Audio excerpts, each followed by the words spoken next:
Hey Dons! I'm Emily. And I'm Sam. And welcome back to another episode of CCTV. We would like to give a huge thank you to Father Greg Boyle and the Homeboys Industry for a great visit this past Tuesday. Your message was so inspiring. We learned so much from you, and if you're interested in doing more for them, visit homeboyindustries.org for more information. Last weekend, we put on our annual Student Life Showcase. Potential students from surrounding schools were able to catch a glimpse of what life is like at Cathedral. Thank you to everyone who is helping out. With Thanksgiving just around the corner, we have so much to be thankful for. Let's go to Matthew to hear about how we can show how grateful we are this Thanksgiving. Now that we have found ourselves nearly halfway through November, we really should start asking the question, what are you thankful for? By speaking with Mrs. Wells and Mr. Grammy in Mission in Ministry, I learned more about what gratitude is all about. When we think about the perspective of our lives and what it breaks us down into, what are the really important things in our lives. We have our health, we have this beautiful place that we live in San Diego, we have each other, and it's important to take time to notice those things. Being mindful of your daily life and how people, they're in it for a reason, and the people that you come across daily, that's important to be thankful for them. You don't have to take a long time, but just taking a minute or two every day to focus on the good in your life really helps. And as for showing gratitude, here are some options. So great ways to give back. We're going to be having our blanket drive for Father Joe's. So one of the ways we can show that we're grateful for having a home and being warm is to donate blankets. And you have to thank people out loud, say something to them like, hey, I appreciate when you did this.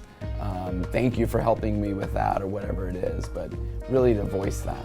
Yeah, just say it. One thing they both emphasize is that if you are thankful for someone, just let them know. It's a great way to show gratitude.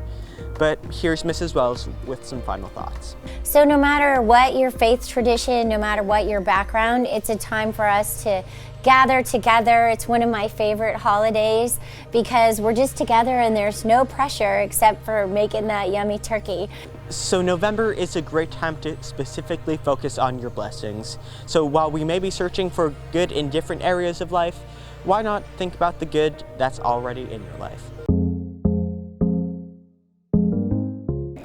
Hi, I'm here with Julianne Cox, and she's here to tell us a little about Yearbook Plus. Yeah, so Yearbook Plus is a new feature that we just got last year. Basically, the whole goal of Yearbook Plus is to get everyone covered in the yearbook.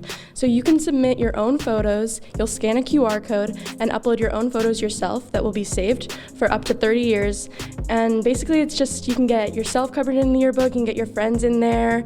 Any photo that you want in the yearbook will be on this QR code. So this is what we did last year. We had you scan a QR code in the beginning of the book, and then you were able to get started and scan your portrait picture to scan your own photos and upload them into the QR code. Yeah, perfect. Thank you. Sam, we have so many teams in the CIF playoffs this week. Can you believe it? I can't.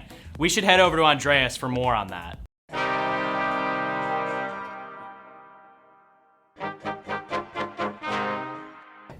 What's up, Dons? It's Andres. Welcome to CCTV Sports. Girls volleyball beat Torrey Pines on Friday, proving who the dominant school is on Del Mar Heights Road. They won CIF in their division and are now headed to state undefeated. The girls cross-country team is finishing off an unbelievable season. In addition to winning just about every invitational they've been in, the team recently won their 4th straight Western League title. Lindsay Zimmer, Kiara Bonomi, and Scarlett Martin won best runners in their respective grades, while Zanny Pena won best runner in the Western League. They are currently ranked number 1 in San Diego County and number 2 in the state of California for D3. Good luck to the team on Saturday as they go for their 3rd consecutive CIF title. Girls golf finished their season as the CIF SDS D2 runner-up. They managed to play both day 1 and day 2 of CIF, only narrowly losing the title. Sophie Eggers was the team MVP, lowest average score on the team.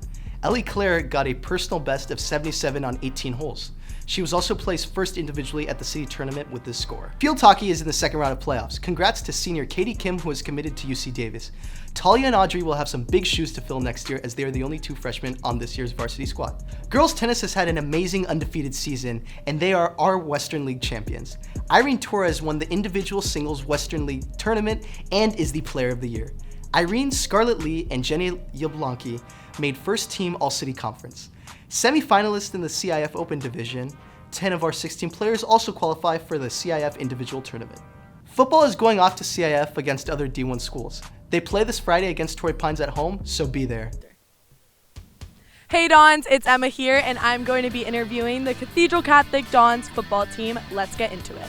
Nick, at the beginning of the season, our offensive line struggled a bit, but recently they've been doing really good and putting points up on the board. What was the turning point? I feel like the biggest turning point was Braden Sullivan coming back. He's a straight dog, and Nico Valero being an extremely good center, just putting kids in the dirt.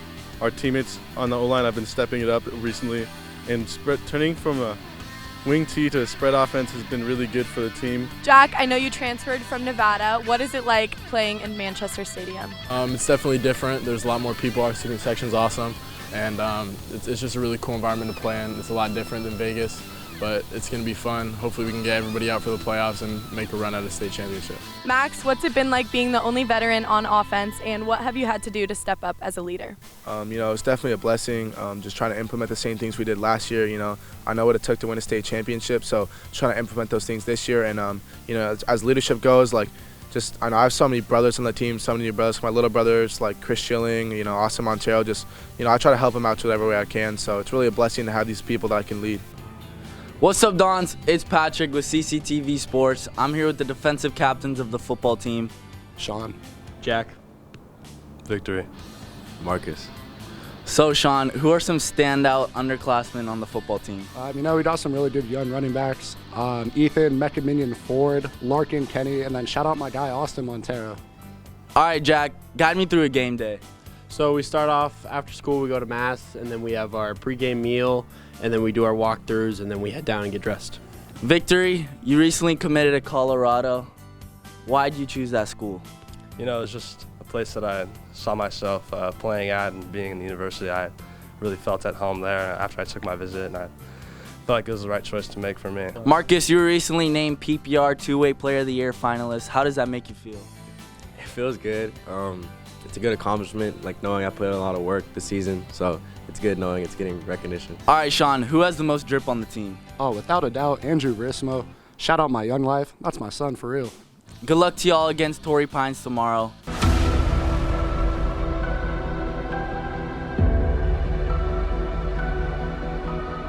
You do your job perfectly. Do we understand? Yes, sir.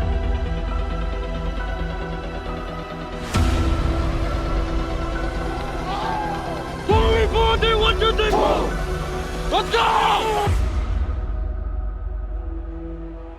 Throws it over the top, but it's intercepted by Madden Ferremo. Evans looking to throw, steps into the pocket, throws across the middle, and it's hauled in by Anthony Taylor. Turned down to the 15-yard line and crushed by the middle linebacker, Sean Kagan. Throws it downfield, intended for Lucero, who makes a great diving catch. He throws a ball to the end zone. Marcus Ratcliffe holds it in for a touchdown. Cathedral Catholics on the board. Ty Cortez, he cuts his way forward into the end zone. Touchdown, Cathedral Catholic.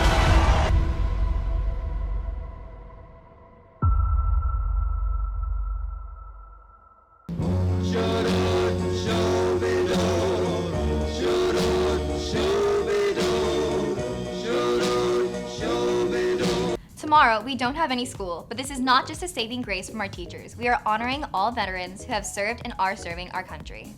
Be sure to say extra prayers tonight in remembrance of all these brave souls. Tomorrow night at 7, the Dons take on our rival Torrey Pines here at Manchester Stadium. Wear camo so they won't see us coming. Thank you so much for tuning into CCTV this week. Have an amazing and blessed weekend.